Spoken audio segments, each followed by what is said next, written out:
کی فضیلت کے بارے میں کچھ بتانا چاہوں گی کہ یہ حج افراد کی تربیت کس طرح کرتا ہے۔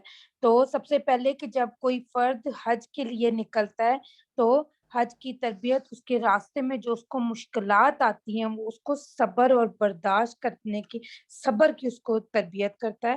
اسی طرح اس کی جہاد کی تربیت پر لگاتار پکارتے ہیں تو اس کی ذکر کی تربیت ہوتی ہے، اس کی شکر اور صبر کی اس کی تربیت ہوتی ہے۔ جب گھر بار چھوڑ چھاڑ کر نکل آتے ہیں تو توکل اور ان کی قناعت کی تربیت ہوتی ہے، عبادات کی ان کی تربیت ہوتی ہے، تقوی خوف خدا کی تربیت ہوتی ہے، ان کے باہمی اتحاد کی تربیت ہوتی ہے، مساوات کی، فرقہ واریت کو نکالنے کی ان کی تربیت ہوتی ہے، ڈسپلن کی ان کی تربیت ہوتی ہے، وقت کی پابندی کی ان کی تربیت ہوتی ہے اور سادگی کی تربیت ہوتی ہے۔ ہم جب 20-25 دن یا 40 دن ان سادہ لباس پہن کر جب حج کر کے آتے ہیں تو وہ سمجھ آتی ہے کہ سادہ لباس سے میری شان میں کوئی فرق نہیں آیا، بلکہ سادگی کی ہمیں اہمیت پتہ چلتی ہے۔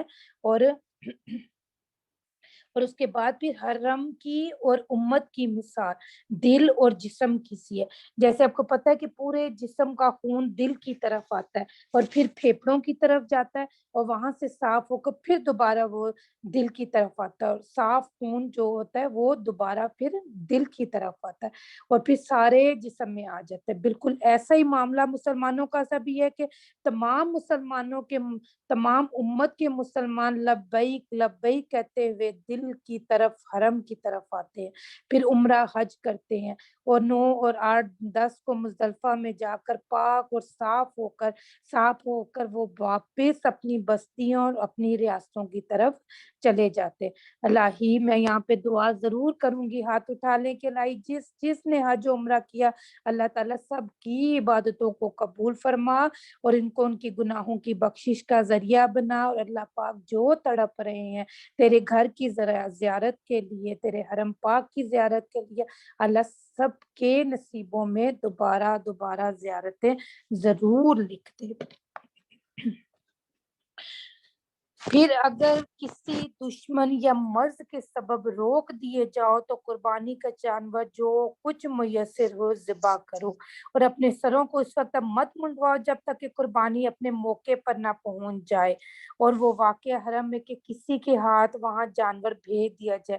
البتہ اگر کوئی تم میں سے بیمار ہو یا اس کے سر میں کچھ تکلیف ہو جس سے وہ پہلے ہی سر منڈوانے کی ضرورت پڑ جائے تو وہ سر منڈوا کر فدیہ یعنی اس کا شرعی بدلہ دے دے، 3 روزے سے یا 6 مسکین کو خیرات دے دینے سے یا ایک بکری کے ذبح کر دینے سے۔ پھر جب تم امن کی حالت میں ہو یا تو پہلے ہی سے کوئی خوف پیش نہ آیا ہو یا ہو کر جاتا رہا ہو، تو جو شخص عمرہ کو حج کے ساتھ ملا کر منقطع ہوا ہو یعنی ایام حج میں عمرہ بھی کیا ہو تو جو کچھ قربانی میسر ہو ذبح کرے، اور جس نے صرف عمرہ یا صرف حج کیا ہو اس پر حج یا عمرہ کے متعلق کوئی قربانی نہیں۔ پھر جس شخص کو قربانی کا جانور میسر نہ ہو اس کے ذمے 3 دن کے روزے یا ایام حج میں اور 7 ہیں، جبکہ حج سے تمہارے لوٹنے کا وقت آ جائے یہ پورے 10 ہو۔ یہ اس شخص کے لیے جس کے اہل و عیال مسجد حرام یعنی کعبہ کے قرب و نواح میں نہ رہتے ہیں، یعنی قریب ہی کا وطن دار نہ ہو، اور پھر اللہ تعالیٰ سے ڈرتے رہو اور جان لو کہ بے شک اللہ تعالیٰ سزا سخت دیتے ہیں۔ زمانہ حج چند مہینے ہیں جو معلوم ہے، شوال، ذوالقعدہ و 10 تاریخیں ذوالحج کی، سو جو شخص ان میں حج مقرر کر لے تو پھر حج میں نہ کوئی فحش بات ہے اور نہ کوئی بے حکمی ہے اور نہ کسی قسم کا نزاع و زیبا ہے، اور جو نیک کام کرو گے اللہ تعالیٰ کو اس کی اطلاع ہوتی ہے۔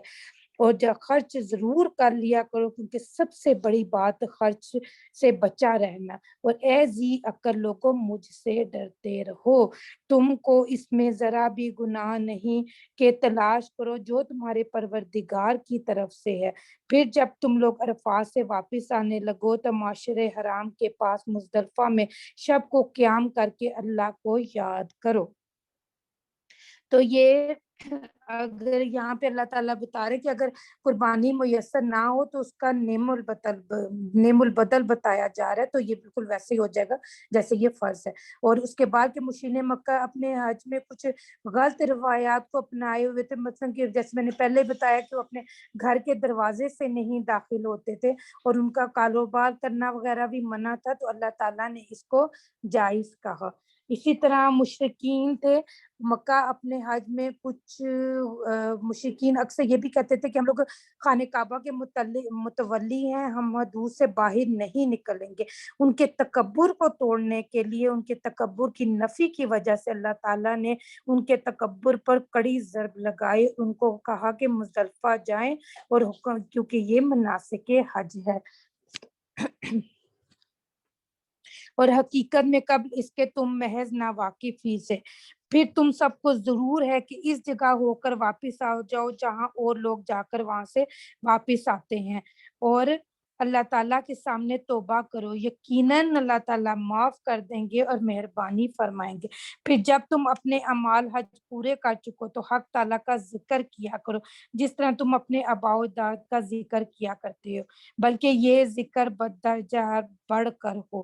تو یہ یام تشریق میں ہے کہ 12 اور 13 میں حکم دیا جا رہا ہے کہ اللہ کا ذکر کیوں رہو، کیونکہ مشرکین مکہ کا یہ اس وقت کا طریقہ تھا کہ وہ ان دنوں میں اپنے آباء و اجداد کا ذکر کیا تھا، تو اللہ تعالیٰ اس چیز کی نفی کر رہے ہیں یہاں پہ۔ بعض آدمی ایسے ہیں جو کہتے ہیں کہ اے ہمارے پروردگار ہم کو دنیا میں دے دیجیے، اور ایسے شخص کو آخرت میں کوئی حصہ نہ ملے گا۔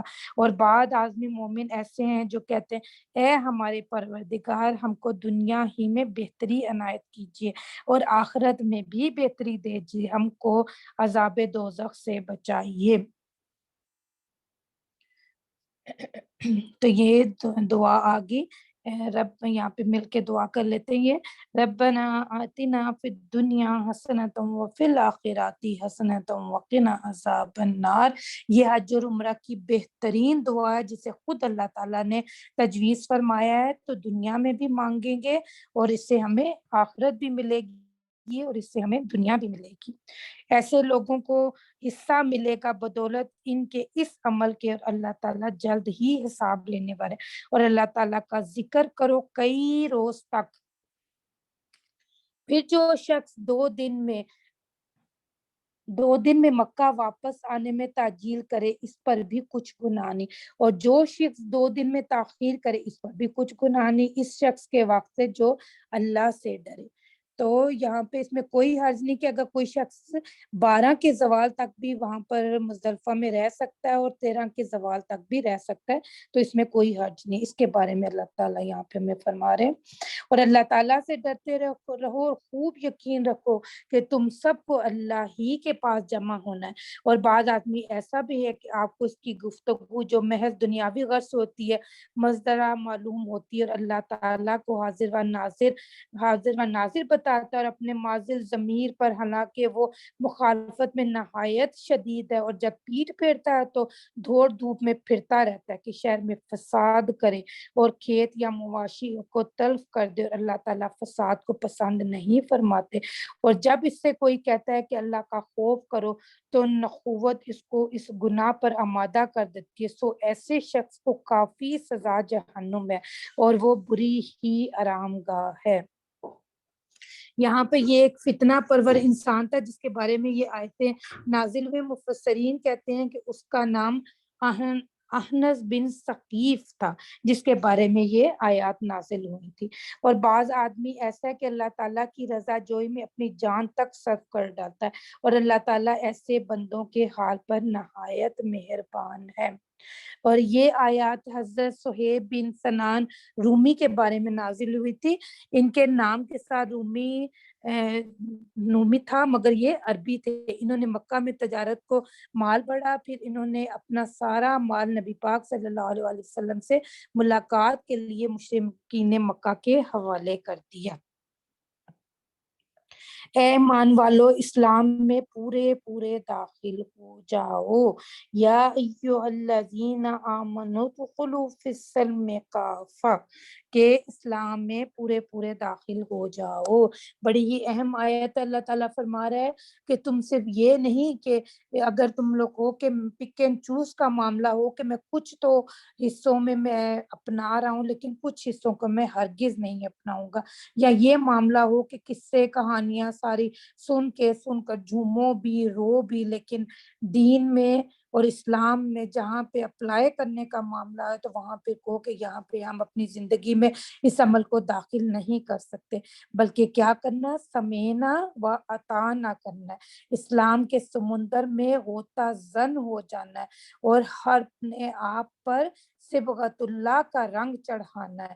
اللہ تعالیٰ سے دعا ہے اللہ پاک ہمارے گلی کوچوں، ہمارے گھروں، بازاروں، معاشروں میں صبغت اللہ کا رنگ چڑھا دے۔ یہ آیت پڑھ کر لگتا نہیں ہے کہ یہ قرآن اور یہ وہ آیت، یہ آیت وہ سواری ہے کہ سوار ہو جو یہ آیت صراط مستقیم پر چلے گی اور سیدھا جنت میں لے جائے گی۔ تو ایک اور میں آپ کو مثال دوں گی کہ جب ہم سواری میں بیٹھتے ہیں تو ہم لوگ کیسے بیٹھتے ہیں، جیسے ہم اپنی گاڑیوں میں بھی بیٹھتے ہیں تو اپنے کپڑوں کو سب کچھ سمیٹ کر جو کچھ بھی ہمارے جسم کے ساتھ، ہمارا جسم اور اس کے ساتھ جو سب کو لے کر ہم سواری کے اندر داخل ہوتے ہیں، تو وہی مثال یہاں پہ اللہ دے رہا ہے کہ پورے اسلام میں داخل ہو جائے، اور اللہ تعالیٰ سے توفیق مانگتے کہ اللہ ہمیں پورے کا پورا ہی اسلام میں داخل فرما دے۔ اور شیطان کے قدم با قدم مت چلو، واقعی وہ تمہارا کھلا دشمن ہے، پھر اگر تم بعد اس کے کہ تم کو واضح دلیلیں پہنچ چکی ہیں لغزش کرنے لگو تو یقین کر رکھو کہ حق تعالیٰ زبردست ہے، حکمت والے ہیں۔ یہ لوگ صرف اس امر کے منتظر ہیں کہ حق تعالیٰ اور فرشتے بادل کے سائبانوں میں ان کے پاس آئیں اور سارا قصہ ہی ختم ہو جائے اور یہ سارے مقدمات اللہ تعالیٰ ہی کی طرف رجوع کیے جائیں گے۔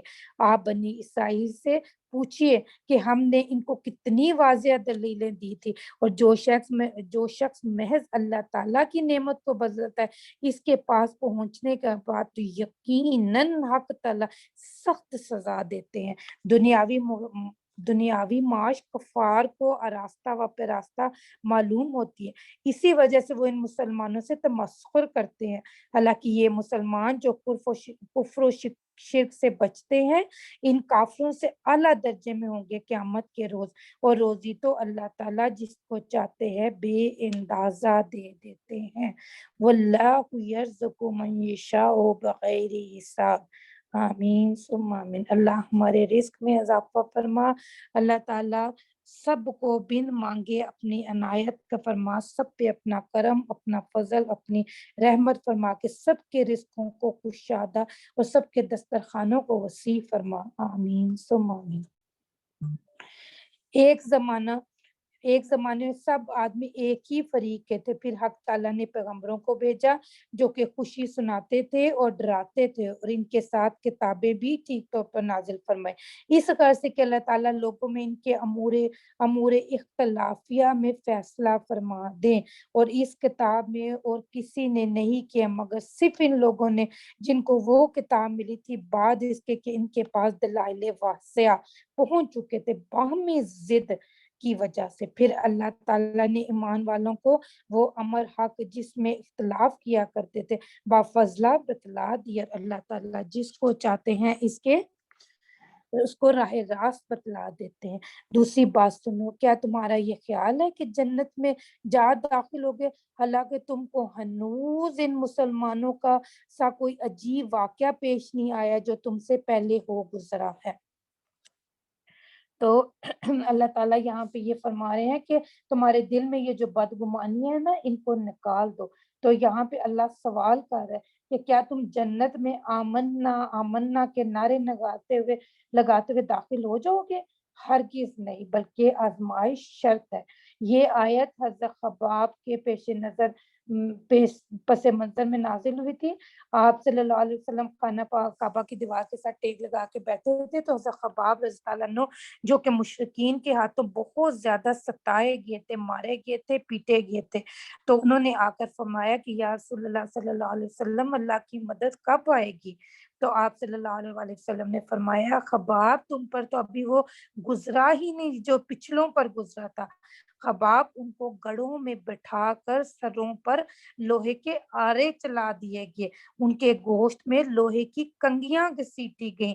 خباب یاد رکھو کہ اللہ کا وعدہ سچا وعدہ ہے، اللہ کی مدد ضرور آئے گی۔ تم دیکھو گے کہ صنعاء سے عذر تک ایک عورت تنہا سفر کرے گی اور اسے کسی کا خوف نہیں گا۔ اور پھر بعد میں صحابہ کرام فرماتے ہیں کہ ہم نے یہ پیشن گوئی صحیح ہوتے ہوئے دیکھی بھی تھی۔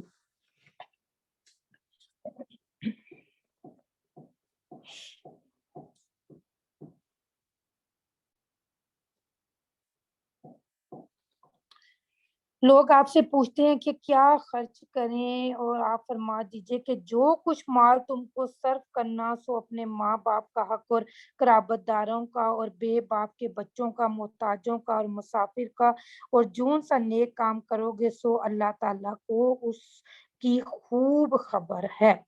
تو صحابہ کرام جو تھے وہ پوچھتے ہوتے تھے کہ آپ صلی اللہ علیہ وسلم سے کہ ہم کیا خرچ کریں، تو اللہ بتا رہا ہے کہ کیا خرچ کرو۔ اس سے آگے تمام انفاق کی آیات آتی ہیں۔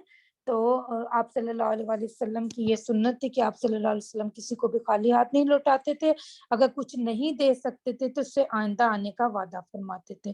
تو ایک مرتبہ ایک سوالی کو آپ صلی اللہ علیہ وسلم نے تمام بکریوں کا ریوڑ دے دیا، تو وہ اتنا متاثر ہوا کہ سارا قبیلہ ہی اس کی وجہ سے ہلکا بگوش اسلام ہو گیا۔ تو اس نے کہا جا کے کہ آپ صلی اللہ علیہ وسلم کی ذات ایسی ہے کہ انہیں نہ فکر و فاقہ کا کوئی اندیشہ ہے اور نہ ہی انہیں کوئی اور ڈر خوف ہے۔ آپ صلی اللہ علیہ وسلم نے فرمایا، یہ بخاری کی حدیث ہے کہ اگر میرے پاس ڈھیر سا بھی مال ہو تو 3 دن اور 3 رات سے زیادہ وقت نہ گزرے کہ میرے پاس وہ موجود رہے۔ آپ صلی اللہ علیہ وسلم کا ایک اور واقعہ ہے کہ آپ صلی اللہ علیہ وسلم پر قرض تھا، خادم تشریف لائے، وہ قرض کا مطالبہ کر رہے تھے، تو تذکرہ کیا آپ صلی اللہ علیہ وسلم نے کل قرض کی ادائیگی کا، پھر ارادہ فرمایا اور تاکید فرمائی۔ تو اللہ کی طرف سے مدد آئی کہ ایک رئیس کی طرف سے تحفوں اور ہدیوں سے لدا ہوا قافلہ آ گیا۔ آپ صلی اللہ علیہ وسلم نے فرمایا کہ قرض کے برابر مال کو رکھ لو اور باقی سارا کا سارا غریبوں میں تقسیم کر دو۔ تو پھر دوبارہ آپ صلی اللہ علیہ وسلم نے شام کو پوچھا کہ کیا سارا مال تقسیم ہو گیا؟ صحابہ کرام رضوان اللہ نے کہا نہیں، ابھی نہیں۔ آپ صلی اللہ علیہ وسلم اس روز اپنے گھر تشریف نہیں لے کے گئے، بلکہ اگلے دن جب آپ صلی اللہ علیہ وسلم کو بتایا گیا کہ سارا مال تقسیم ہو گیا، تو آپ صلی اللہ علیہ وسلم نے 2 نفل شکرانے کی ادا کیے، اس کے بعد پھر آپ اپنے گھر تشریف لے گئے۔ تو یہاں پہ ذرا ہم اپنا تقابلہ کریں کہ جب ہمارے گھروں سے مال جاتا ہے تو ہم شکرانے کے نفل نہیں ادا کرتے، بلکہ جب ہمارے گھروں میں مال آتا ہے تو ہم شکرانے کے نفل ادا کرتے ہیں۔ تو اللہ تعالیٰ ہمیں سنت پر عمل کرنے کی توفیق عطا فرمائے۔ اللہ تعالیٰ ہمیں فی سبیل اللہ جتنا بھی ہو سکتا ہے ہمیں خرچ کرنے کی توفیق عطا فرمائے۔ جہاد کرنا تم پر فرض کیا گیا اور وہ تم کو گراں معلوم ہوتا ہے، اور یہ بات ممکن ہے کہ تم کسی امر کو گراں سمجھو اور وہ تمہارے حق میں خیر بھی ہو، ممکن ہے کہ تم کسی امر کو مرغوب سمجھو اور وہ تمہارے حق میں باعث خرابی ہو، اور اللہ تعالیٰ ہی جانتے ہیں تم نہیں جانتے۔ لوگ آپ سے شہر حرام میں قتال کرنے کے متعلق سوال کرتے ہیں، آپ فرما دیجئے کہ اس میں قتال کرنا جرم عظیم ہے، اور اللہ تعالیٰ کی راہ سے روک ٹوک کرنا اور اللہ کے ساتھ کفر کرنا اور مسجد حرام کے ساتھ اور جو لوگ مسجد حرام کے اہل تھے ان کو اس سے خارج کرنا جرم اعظم ہے۔ تو یہ آیت جو ہے حضرت عبداللہ بن جہش رضی اللہ تعالیٰ عنہ کے واقعے کے پس منظر میں نازل ہوئی، جب نبی پاک صلی اللہ علیہ وسلم کی پھپھی زاد حضرت زینب رضی اللہ تعالیٰ عنہ کے یہ بھائی ہیں حضرت عبداللہ بن جہش رضی اللہ عنہ، یہ وہی ہیں جنہوں نے حضرت عبداللہ بن جہش جنہوں نے غزوہ احد میں شہادت کی دعا کی تھی، اور پھر اللہ نے ان کی دعا قبول فرمائی۔ آپ صلی اللہ علیہ وسلم نے مشرکین کی نقل و حرکت کو نوٹ کرنے کے لیے بھیجا نخلا کے مقام پر۔ یہ مشرکین کا ایک دستے کی حرکت ان کو صحیح نہیں لگ رہی تھی، انہیں مخبری کا اندیشہ تھا۔ تو حضرت عبداللہ کو اس وقت یہ احساس نہیں ہوا تھا کہ حرمت کا مہینہ شروع ہو گیا، چاند نظر آ گیا۔ انہوں نے تعاقب کر کے ان پر حملہ کر دیا، اور یہ اس لیے حملہ کر دیا تھا تاکہ یہ کہیں حدود مکہ میں داخل نہ ہو جائے۔ مشرکین اگر حدود مکہ میں داخل ہو گئے تو پھر ان کو قتل نہیں کیا جا سکتا تھا۔ تو انہوں نے ایک کو قتل کیا اور دو کو انہوں نے قیدی بنا لیے، جس پر مشرکین نے بہت زیادہ شور مچایا تھا۔ تو آپ صلی اللہ علیہ وسلم کو یہ بہت ناگوار گزرا تھا، اور اللہ نے ان کی برات کے لیے یہ آیات نازل فرما دی تھی۔ اللہ تعالیٰ کے نزدیک اور فتنہ پردازی کرنا سے بددرجہ بڑھ کر ہے، یہ کفار تمہارے ساتھ ہمیشہ جنگ رکھیں گے، اس غرض سے کہ اگر قابو پائیں تو تم کو تمہارے دین اسلام سے پھیر دیں، اور جو شخص تم میں سے اپنے دین سے پھر جائے، پھر کافر ہی ہونے کی حالت میں مر جائے، تو ایسے لوگوں کے نیک اعمال دنیا اور آخرت میں سب غارت ہو جاتے ہیں، ایسے لوگ دوزخی ہوتے ہیں۔ اللہم اجرنا من النار، اللہم اجرنا من النار، اللہم اجرنا من النار۔ اور یہ لوگ دوزخ میں ہی ہمیشہ رہیں گے۔ حقیقتاً جو لوگ ایمان لائے، جن لوگوں نے راہ اللہ میں ترک وطن کیا اور جہاد کیا، ایسے لوگ تو رحمت الہی کے امیدوار ہوا کرتے، اللہ تعالیٰ مغفرت فرمائیں گے اور تم پر رحمت کریں گے، اللہم انی اسألک الجنت الفردوس۔ اور لوگ آپ سے شراب اور قمار کی نسبت دریافت کرتے، آپ فرما دیجئے کہ ان دونوں کے استعمال میں گناہ کی بڑی بڑی باتیں ہیں، اور لوگوں کو بعض فائدے بھی ہیں، اور وہ گناہ کی باتیں ان فائدوں سے زیادہ بڑی ہیں۔ اور لوگ آپ سے دریافت کرتے ہیں کہ کتنا خرچ کیا کریں، آپ فرما دیجئے کہ جتنا آسان ہو۔ اللہ تعالیٰ اسی طرح احکام کو صاف صاف بیان فرماتے تاکہ تم دنیا آخرت کے معاملات میں سوچ لیا کرو۔ تو صحابہ کرام، جس میں نے پہلے بتایا، پوچھا کرتے تھے کہ ہم کیا خرچ کریں، تو اللہ تعالیٰ فرما رہے ہیں کہ تمہاری ضرورت سے جتنا بھی زائد ہے اس کو خرچ کر دیا کرو اللہ کی راہ میں۔ اور وہ لوگ آپ سے یتیم بچوں کا حکم پوچھتے ہیں۔ تو یہ آیت جو ہے یہ سورہ نساء کے پس منظر میں نازل ہوئی تھی۔ اللہ نے سورہ نساء میں حکم دیا کہ تم یتیم کا مال نہ کھایا کرو، اللہ نے حباً کبیرہ کہہ دیا، اور اولاد کے قتل کو خطاً کبیرہ کہا تھا۔ صحابہ بہت زیادہ حساس ہو گئے تھے، جن کے پاس یتیم تھے انہوں نے ان کا کھانا پینا، چولہا چوکا سب کچھ علیحدہ کر دیا تھے، جس سے پھر بعد میں بڑے مسائل معاشرے میں آ گئے تھے۔ تو اللہ تعالیٰ نے پھر اس کے بعد اللہ نے یہ اگلی آیت نازل فرمائی تھی، اور اگر تم ان کے ساتھ خرچ شامل رکھو تو وہ تمہارے دینی بھائی ہیں۔ اللہ مصلحت کے ضائع کرنے والوں اور مصلحت کی رعایت رکھنے والوں کو الگ الگ جانتے ہیں۔ اگر اللہ تعالیٰ چاہتے تو تم کو مصیبت میں ڈال دیتے، کیونکہ اللہ تعالیٰ زبردست ہیں، حکمت والے ہیں۔ اور وَلَا تَنْكِحُوا الْمُشْرِكَاتِ حَتَّى يُؤْمِنُوا، اور نکاح مت کرو کافر عورتوں کے ساتھ جب تک کہ وہ مسلمان نہ ہو جائیں۔ اللہ تعالیٰ نے اس آیت میں مسلمان مرد اور عورت کو غیر مسلم سے نکاح کو اللہ تعالیٰ نے اپنا لا فرمایا، یہ اللہ کا ڈونٹ ہے۔ کتابی مرد و عورت سے نکاح جائز ہے، جس کی انشاءاللہ بات آگے ہوگی۔ اور مسلمان عورت چاہے لونڈی کیوں نہ ہو، 1000 درجہ بہتر ہے کافر عورت سے، گو وہ تم کو اچھی طرح معلوم۔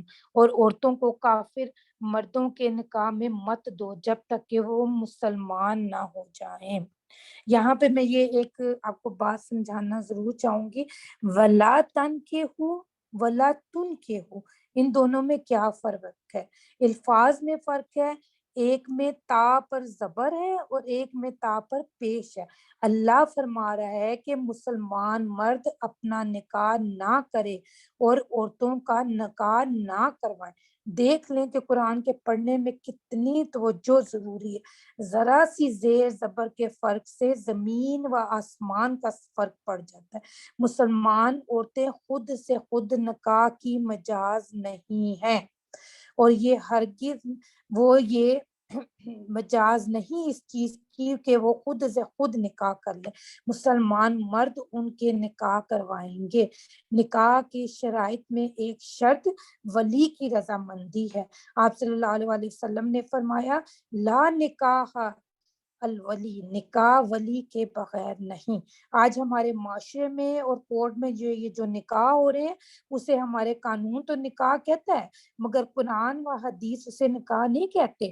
ولی کی رضامندی اور اجازت کے بغیر کیا ہوا نکاح چاہے کتنے ہی بڑی کورٹ میں کیوں نہ ہو، اور چاہے کتنے بڑے سے بڑے ڈگری والے قاضی نے کیوں نہ نکاح کروایا، وہ نکاح ہرگز نہیں، اور اس سے تعلق نکاح نہیں بلکہ وہ زنا ہے. ولی کی رضامندی کی حکمت کیا ہے؟ وجہ یہ ہے کہ چونکہ عورت تو کمزور ہے، معاشی، معاشرتی، مالی، جسمانی، روحانی ہر لحاظ سے کمزور ہے. خالق جو ہمیں بنانے والا ہے وہ بہت بہتر جانتا ہے. اس کو عورت کو چھت کی سپورٹ دینے کی ضرورت کے لیے اس نے یہ سارے کے سارے احکامات دیے، اور عورت کی پشت پناہی ہی اس کا میکا ہوتی ہے. ولی سے محروم خاتون معاشرے میں ایک کھڑی ہوئی بیل کی طرح، وہ قانون جو شیطان کے وسوسے وہ خاتون جو شیطان کے وسوسے میں آ کر عشق کی روح میں بہ کر اپنے آپ کو حفاظت سے محروم کرنے پر مائل ہوگی، تو اللہ تعالیٰ اس کے لیے اس کے فائدے کا حکم دے رہا ہے. اللہ نے ولی کو بھی آداب سکھایا کہ وہ لڑکی کی رضامندی کو مد نظر رکھتے ہوئے جبرن سے کیا ہوا نکاح جو ہے اس کو عورت کو بھی اس کو منسوخ کروانے کا اللہ نے حق دے دیا ہے.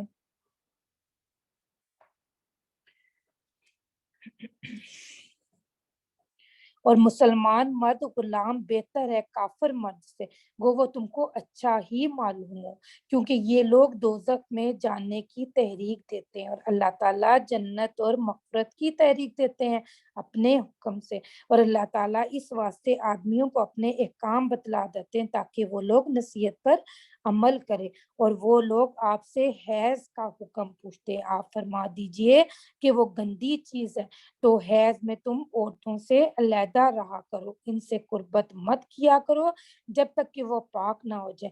پھر جب وہ اچھی طرح پاک ہو جائے تو ان کے پاس جاؤ جس جگہ سے تم کو اللہ تعالیٰ نے اجازت دی ہے.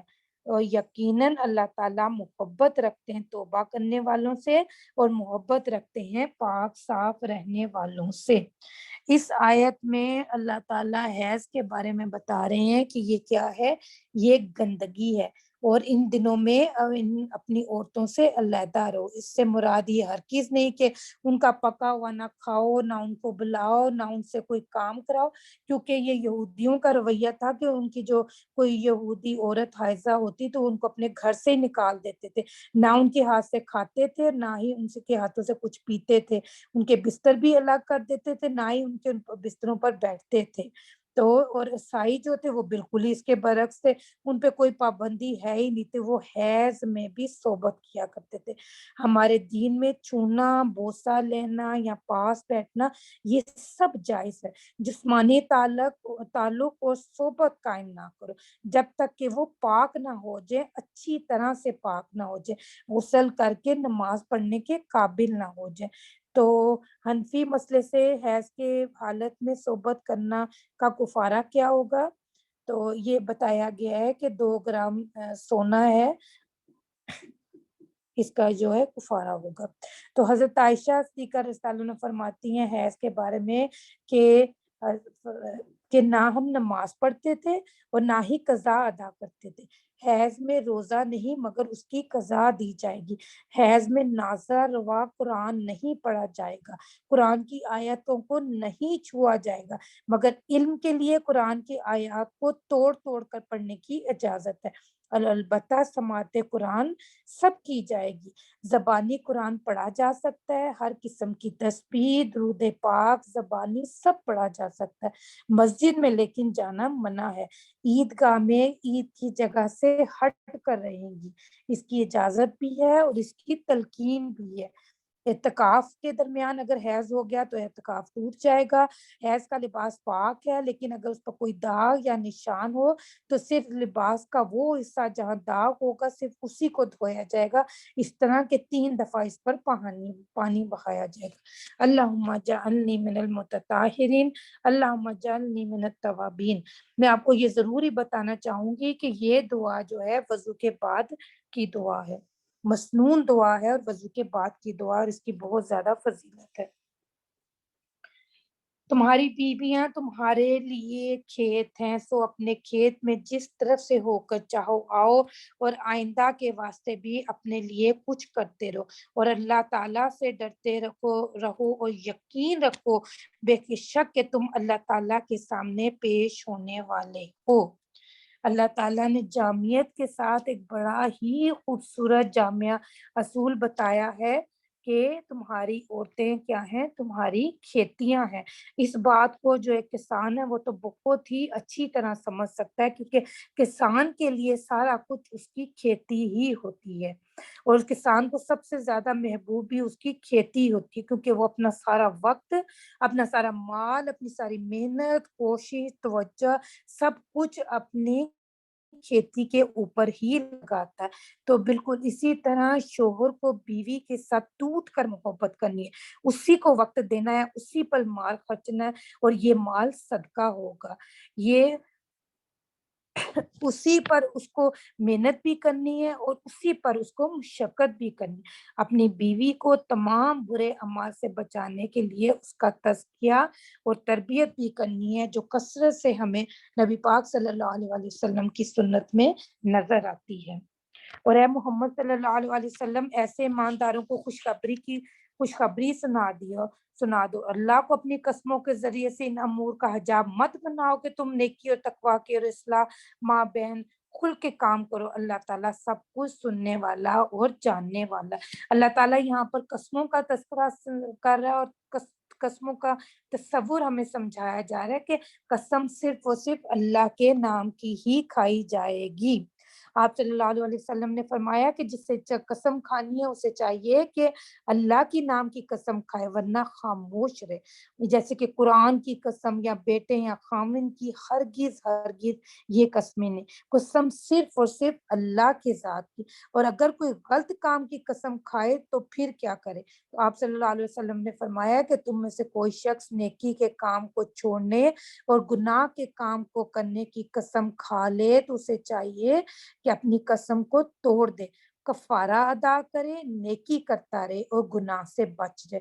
تو اس کا کفارہ کیا ہے کہ اس کے 3 روز کے روزے رکھنا، یا 10 مسکینوں کو کھانا کھلانا، یا کسی کو کپڑے پہنانا، یا ایک غلام کو آزاد کرنا۔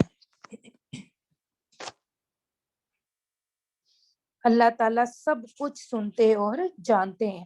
اللہ تعالیٰ تم پر آخرت میں داروگیر نہ فرمائیں گے تمہاری قسموں میں، بےہودہ قسموں پر، لیکن داروگیر فرما دیں گے اس جھوٹی قسم پر جس میں تمہارے دلوں نے جھوٹ بولنے کا ارادہ کیا، اور اللہ تعالیٰ غفور ہے، حلیم ہے۔